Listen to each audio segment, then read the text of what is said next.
નમસ્તે મિત્રો, સ્વાગત છે સંગીતા કી સોચ ચેનલમાં। તો આજના વિડીયોમાં વાત કરીશું, એક જંગલ હતું અને જંગલના નજીક જ તળાવ હતું।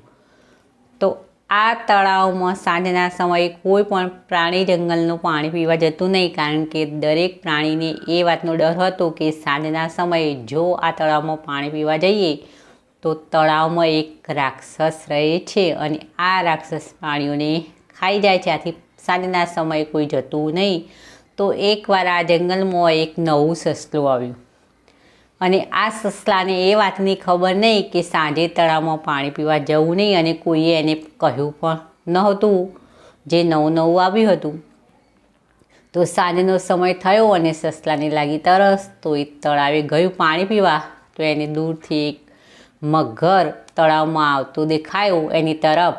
તો બસ એ ભાગ્યું અને જંગલમાં દોટ મૂકી અને જંગલમાં પહોંચી ગયું અને જંગલમાં જઈ અને બધા પ્રાણીઓને કહ્યું કે આ તળાવમાં તો એક મગર રહે છે। તો બીજા પ્રાણીઓએ કહ્યું કે મગર રહેતો નથી, પણ આ તળાવમાં એક રાક્ષસ રહે છે અને પ્રાણીઓને ખાઈ જાય છે, તો આજ પછી તારે સાંજના સમયે આ તળાવની નજીક જવું નહીં। તો સસલાએ કહ્યું, નહીં, મેં મારી નરી આંખે જોયું છે કે તળાવમાં તો મગર રહે છે અને મારા તરફ આવતો હતો, તો મને લાગ્યું કે મને ખાઈ જશે, એમ વિચારી મેં દોટ મૂકી અને જંગલમાં આવી ગયો। તો બધા પ્રાણીઓ નક્કી કર્યું કે શું આ સસલું સાચું કહી રહ્યું છે, એમ વિચારી બીજા દિવસે સાંજના સમયે બધા ગયા તળાવની નજીક। તો મગરે દૂરથી બધા પ્રાણીઓને આવતા જોયા તો પાણીમાં છુપાવા લાગ્યો, પણ એની પીઠ હતી એ ઉપર તરતી દેખાતી, તો એ પથ્થર જેવું લાગતું। તો સસલાને ખબર પડી ગઈ કે મગર પાણીમાં છુપાઈ ગયો છે ને આ જે ઉપર પીઠ દેખાઈ રહી છે એ મગરની પીઠ છે, પણ લોકો આને પથ્થર સમજી રહ્યા છે। તો સસલાએ તરત કહ્યું કે આ જે દેખાઈ રહ્યો છે તે મગર છે।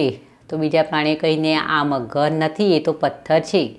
તો સસલાએ વિચારી અને કંઈક એવું બોલ્યો કે આપણે માનીએ પથ્થર આપણને જણાવે કે એ પથ્થર છે તો જ સાચું, નહીં તો એ પથ્થર નથી। તો આ સાંભળતો જ પેલો મગર બોલી પડ્યો કે હા, હું પથ્થર છું।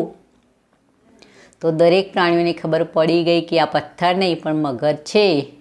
તો દરેક પ્રાણીઓએ એનો સામનો કર્યો અને કહ્યું કે અમે તારાથી ડરતા રહ્યા, રોજ બીવાતા રહ્યા, અને તું રાક્ષસની બીકે પ્રાણીઓને ખાઈ જતો, જે કોઈ પ્રાણી એકલું આવતું સાંજના સમયે એને તું ખાઈ જતો અને એનું તું ભોજન બનાવી દેતો, તો તું આ તળાવમાં રહેવા લાયક નથી। આમ બધા પ્રાણીઓએ હિંમત કરી અને મગરને આ તળાવમાંથી ભગાડી મૂક્યો અને પછી આરામથી રોજ સવાર સાંજ એ તળાવમાં પાણી પીવા જતા અને જંગલમાં પણ આરામથી રહેતા। તો મિત્રો, આ વાર્તા ઉપરથી આપણને એ શીખ મળે કે ગમે તેવી મુસીબત, તે ગમે તેવી સમસ્યા હોય, પણ જો એને વિચારી અને હિંમતથી એનો સામનો કરવામાં આવે તો દરેક સમસ્યાનો સમાધાન થઈ શકતું હોય છે। તો મિત્રો, વિડીયો પસંદ આવે તો એક લાઈક અવશ્ય કરવું, બીજાની સાથે શેર પણ કરો, અને આવી અવનવી મોટિવેશન વાર્તા સાંભળવા મારી આ ચેનલ સંગીતા કી સોચને જરૂરથી સબસ્ક્રાઈબ કરી ફરી મળીશું નવા કોઈ વિડીયોમાં નવી વાર્તા સાથે।